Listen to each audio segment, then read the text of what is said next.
말씀해 주시겠습니다. 네, 이 사안들은 우리나라 최고 권력인 대통령 부부가 관련이 있기 때문에 그만큼 국민적 관심과 의혹이 큰 것 같습니다. 제가 마지막인 것 같아서 전체적인 흐름을 좀 설명을 하나하나 드리면서 이번 국정감사를 통해서 밝혀진 것까지 해서 이 특혜 의혹과 관련된 것들을 좀 증명을 해보고자 합니다. 먼저 서울 양평고속도로 의혹의 핵심은 왜 종점이 김건희 여사 일가 땅 근처로 바뀌었는가에서 시작됩니다. 오늘 기자간담회를 계기로 김건희 여사 일가의 양평 땅과 관련한 일련의 흐름들을 전체적으로 정리하면서 이런 의혹들을 한번 풀어보겠습니다.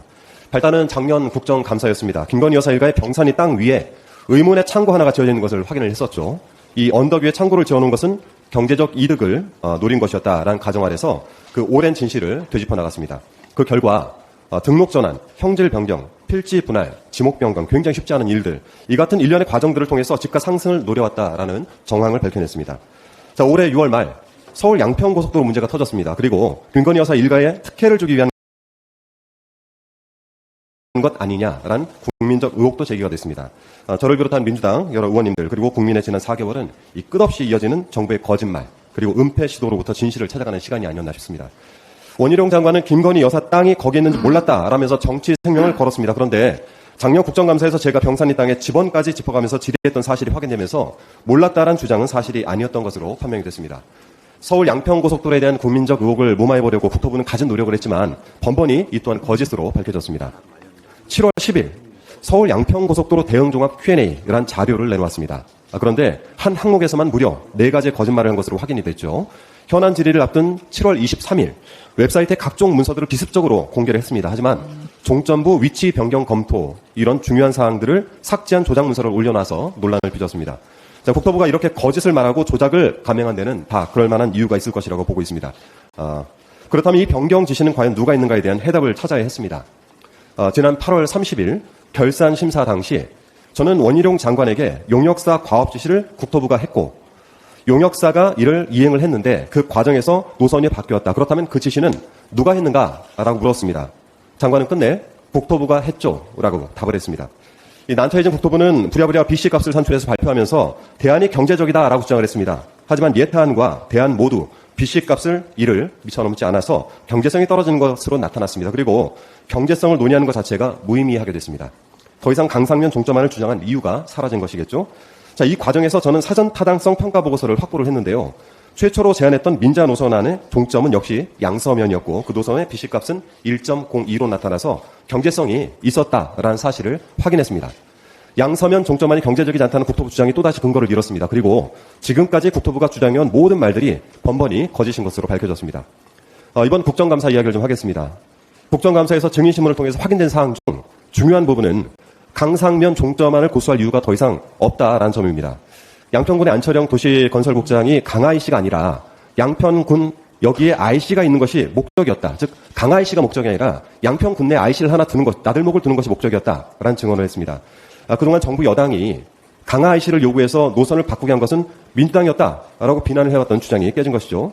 또 영역업체인 경동 엔지니어링 김소연 상무는 이틀간 현장 조사라고 대안을 그렸다라고 했습니다. 제대로 된 경제성 분석도 없이 대안을 그렸다라는 것이겠죠. 결국 국토부가 대안을 선정한 이유로 들어왔던 경제성 주장마저 근거를 잃게 됐습니다. 이렇게 이틀간 현장을 둘러보고 엉성한 대안을 그렸고 하필 종점을 강상면으로 했다는 것이 상식적으로 납득이 되지 않죠. 김수현 상무를 신문하면서 이 이유를 확인할 수 있었습니다.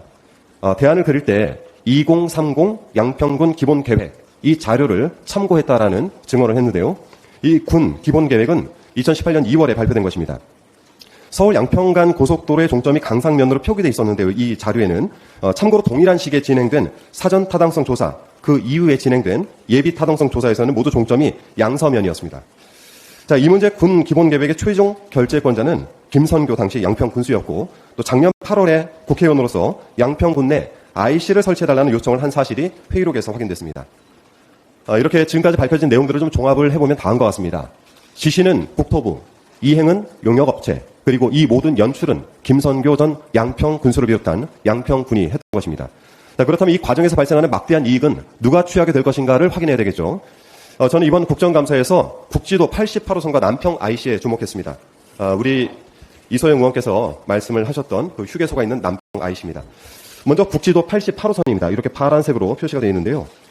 이 국지도 88호선, 양평구는 작년 7월 국토부에 3가지 대안 노선을 제시하면서 국지도 88호선과의 직접 연결을 요청을 했습니다. 바로 이 부분, 강IC 부분인데요. 국지도 88호선과 연결해야 되는 이유가 무엇인지 확인을 했는데 오히려 의혹이 더 커졌습니다. 국지도 88호선과 서울 양평 대안 노선 중 11km 구간이, 이 부분도 11km 구간이 겹칩니다. 그렇게 되기 때문에 심지어 종점의 방향과 하남에서 시작해서 병산리로 가는 종점의 방향까지도 같습니다. 그리고 그 인근에는 이 확장되는 구분, 요 일대에는 바로 김건희 여사 일가 가족들의 또 땅이 있었고, 그 일대에서 300m 부근에는 ESIND의 땅이 또 존재를 했습니다. 즉, 이 부분의 땅들은 도로가 확장되면서 수용까지 되기 때문에 내년부터 토지보상 절차에 들어간다는 사실까지 저희가 확인을 하게 됐죠. 국지도 88호선과 중부 내륙고속도로를 연결하는 남양평 IC, 여기도 바로 의혹 덩어리가 잔뜩 있습니다. 원래 이 IC는 타당성이 전혀 나오지 않아서 정규 IC로는 설치가 불가능했습니다. 그런데 휴게소와 같은 기존 시설에 설치하는 간이 IC, 즉 하이패스 IC로 계획을 바꿨고 2016년 말 남양평 IC가 개통이 됩니다. 이 하이패스 IC의 전제 조건은 뭐냐면 남한간 휴게소 같은 IC 개통 이후에, 그러니까 남양평 IC 같은 IC의 휴게소 같은 것을 써서 이곳에서 차들이 돌아서 나올 수 있도록 하는 것이 전제 조건입니다. 그리고 IC 개통 이후에 저희가 7년 정도가 지났는데 불구하고 이소영 의원께서 밝히신 것처럼 아직까지도 휴게소는 만들어지지 않고 공사 중인 것으로 밝혀졌습니다. 그리고 이 문제의 휴게소 운영권 역시 윤석열 대통령의 동문이 가져갔다는 사실을 밝혀내게 된 것이죠. 중부 내륙고속도로에서 이 남양평 IC로 빠져나오는 길, 그리고 국지도 88호선을 쭉 따라가다 보면 결국 당도하는 곳은 지도를 한번 다시 보여드리면 공흥지구입니다. 88호선 국지도가 확장돼서 다리를 타고 넘어가면 공흥지구로 빠지고요. 새로 만드는 대안노선 역시 남양평 IC를 통해서 공흥지구로 빠지게 됩니다.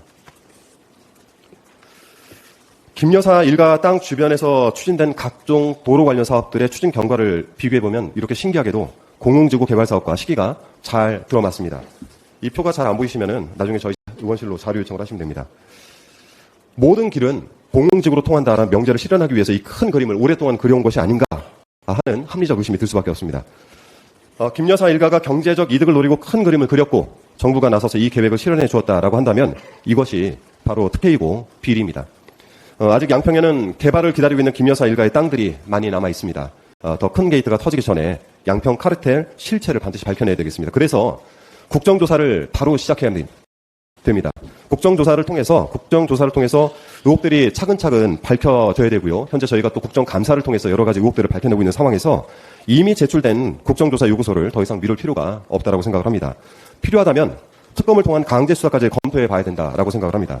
이 국민적 의혹을 해소하고 서울 양평고속도로 사업이 하루빨리 정상화될 수 있도록 민주당은 국조와 특검을 비롯해 가능한 모든 조치를 신속하게 실행해 나가야 되겠습니다. 이상입니다.